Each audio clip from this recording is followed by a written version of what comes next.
নমস্কার বন্ধুরা, আমি ঋত্বিক আর আমাদের চ্যানেল ভবিষ্যৎ দৃষ্টিতে সকলকে স্বাগত। বন্ধুরা, দশম ভাবের অধিপতির বিভিন্ন ভাবে অবস্থান নিয়ে আমরা যে সিরিজটি শুরু করেছিলাম, আজকে তার অষ্টম পর্ব। আর আমরা আলোচনা করব দশম ভাবের অধিপতি যখন অষ্টম ভাবে অবস্থান করেন তখন জাতক বা জাতিকা জীবনে কি ধরনের ফলাফল লাভ করে থাকেন।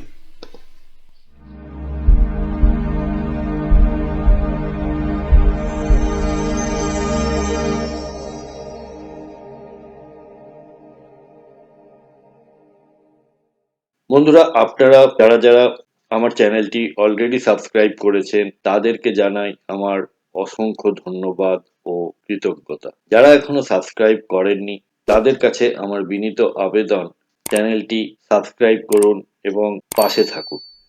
বন্ধুরা, দশম ভাব বলতে আমরা বুঝি কর্মভাব, অর্থাৎ আমাদের পেশা বা কেরিয়ার, আমাদের কর্মফল, আমাদের সোশ্যাল স্টেটাস, অর্থাৎ সমাজে আমাদের বা জাতক বা জাতিকাকে কি চোখে দেখে তার সামাজিক অবস্থানকে নির্দেশ করে, সাফল্য ও সম্মানকে নির্দেশ করে। আপনার অথরিটি বা কর্তৃত্ব কতটা সেটাও আমরা দশম ভাব থেকেই দেখে থাকি। এছাড়া রয়েছে দায়িত্ব ও শৃঙ্খলাবোধ। দশম ভাব থেকেই আমরা গভর্নমেন্টকে দেখি, রাজনীতি এবং প্রশাসন অর্থাৎ অ্যাডমিনিস্ট্রেশনকে দেখে থাকি। বন্ধুরা, অষ্টম ভাব বলতে আমরা বুঝি ট্রান্সফরমেশন, অর্থাৎ আমূল বদলে যাওয়া, উত্থান ও পতন, অর্থাৎ হঠাৎ কিছু, হঠাৎ রাইজ বা হঠাৎ ফল। আমরা লংজিভিটি বা দীর্ঘ জীবনকেও এই অষ্টম ভাব থেকেই দেখে থাকি। আর অষ্টম ভাব হলো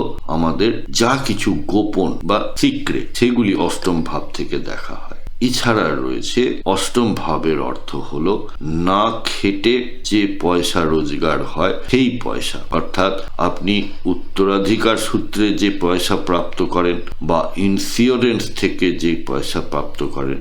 আর এছাড়া রয়েছে অকাল্ট, অর্থাৎ এই জ্যোতিষ তন্ত্র এইগুলি। আর যেগুলি পাওয়া যায় সেটি হলো ডিপ রিসার্চ, অর্থাৎ মানুষ যখন খুব গভীর কিছু অনুসন্ধান করে তখন সেটা অষ্টম ভাব থেকে পাওয়া যায়। আর রয়েছে ক্রাইসিস হ্যান্ডলিং। এবারে দশমপতি যখন অষ্টম ঘরে বসেন, আমরা কি অষ্টম ঘরকে না আমরা জ্যোতিষীরা খুব একটা ভালোভাবে দেখি না, কিন্তু যে মানুষের মানসিক গঠন এই রকম যে কোনো থ্রেটকে সে অপরচুনিটিতে বদলাতে পারে, অর্থাৎ আপনার জীবনের সংকট বা আপনার জীবনের যে চ্যালেঞ্জেস গুলো সেইগুলোকে আপনি যদি আপনার পজিটিভ সাইডে নিয়ে আসতে পারেন তবে এই কম্বিনেশন কিন্তু একদম রাজযোগের মতো কাজ করবে। সুতরাং আপনার মাইন্ডসেটকে সেইভাবে তৈরি করতে হবে। তো শুভ ফলাফলগুলি দেখে নিই একবার। Longevity of career, research mastery, inheritance wealth, occult knowledge, symbolism. আর অশুভ হলে কেরিয়ারে ইনস্টেবিলিটি দেখতে পাওয়া যায়, স্ক্যান্ডাল বা হিডেন কন্ট্রোভার্সি, মানে আপনার নামে লোকে দুর্নাম করে বেড়াচ্ছে বা স্ক্যান্ডাল হচ্ছে।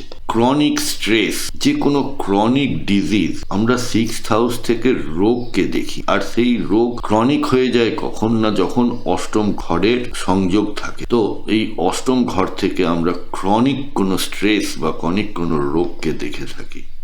সাডেন ব্রেক বা জব লস, হঠাৎ আপনার জীবনে নেমে আসতে পারে ছাঁটাই বা lay off. Marital strain due to career issues.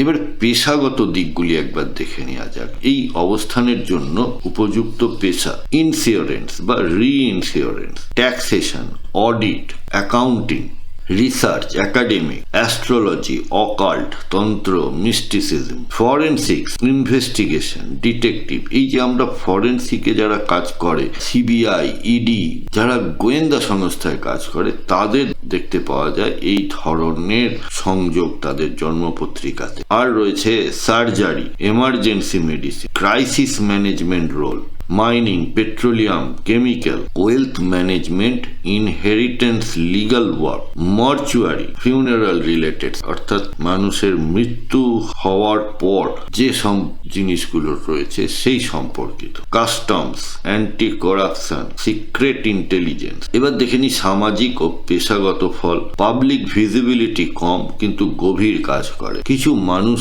আছে যারা পর্দার পেছন থেকে কাজ করে যায়, তারা হলো এই মানুষগুলো। Sudden rise and fall possible, career break আর ট্রানজিশন অর্থাৎ কখনো দেখবেন আপনার কেরিয়ার, আপনি এক ধরনের কাজ করছিলেন, হঠাৎ করে আপনার জীবনটা অন্য খাতে বইতে শুরু করলো, অর্থাৎ আপনার কেরিয়ার চেঞ্জ হয়ে গেল। সিক্রেটিভ বা নন পাবলিক ডোমেন্সে উৎকর্ষ, যত আপনারা পিছনে থেকে কাজ করবেন তত আপনাদের জন্য উন্নতির সম্ভাবনা থাকছে। ব্যাক এন্ড অপারেশনসে লিডারশিপ ক্ষমতা, আর্থিক বিষয়ে sudden income through inheritance, insurance, commission, hidden asset, tax settlement, joint fund. ঘটতে পারে সাডেন লস যদি পাপগ্রহর প্রভাব থাকে।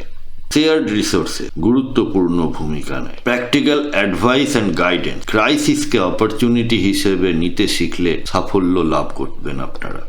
সাডেন কেরিয়ার ব্রেকসকে রূপান্তরের সুযোগ মনে করা উচিত, অর্থাৎ যখনই আপনি ঠেকে যাবেন বা আপনার জীবনে সমস্যা আসবে, সেইটাকে আপনাকে চ্যালেঞ্জ হিসেবে নিতে হবে এবং আপনাকে সেইখান থেকে আপনি জানবেন যে লাইফ আপনাকে ট্রান্সফর্ম করতে বলছে, অর্থাৎ ওই খাত ছেড়ে অন্য খাতে যেতে বলছে, অর্থাৎ একটা ট্রান্সফরমেশন দরকার। গোপন জিনিস গোপন রাখতে হবে এবং গোপনীয়তাকে স্ট্র্যাটেজিক ভাবে হ্যান্ডেল করতে হবে বা ইউজ করতে হবে।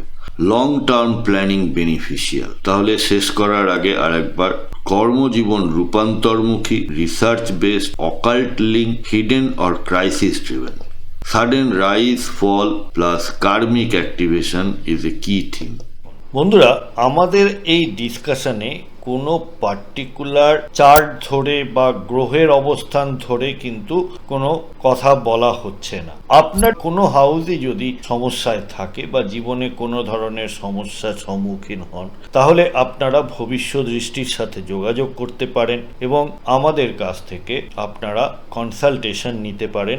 আপনাদের ন্যাটাল চার্ট বা গ্রহগত অবস্থান জন্মকালীন, তার সাথে দশা অন্তর্দশা এবং আগামী দিনের যে ট্রানজিট এবং তার প্রভাব, এই সব মিলিয়ে আপনারা একটি রেজাল্ট বা সলিউশন আমাদের থেকে পেতে পারেন। কন্ট্যাক্ট নাম্বার এবং ওয়েবসাইট এবং চেম্বারের অ্যাড্রেস সবই দেওয়া হলো, আপনারা সময় মতো যোগাযোগ করতে পারেন। বন্ধুরা, আপনাদের জন্মপত্রিকাতে কারোর চার্টে কি দশমপতি অষ্টমে অবস্থান করছে, আপনারা জীবনে কি ধরনের ফলাফল পেয়েছেন, যদি দয়া করে আমাকে কমেন্ট বক্সের মাধ্যমে জানান। বন্ধুরা, যদি ভিডিওটা আপনাদের ভালো লেগে থাকে তাহলে অবশ্যই লাইক, কমেন্ট, শেয়ার করবেন। সাবস্ক্রাইব না করে থাকলে আবারও আবেদন করছি, সাবস্ক্রাইব করুন। সাথে থাকার জন্য অনেক ধন্যবাদ।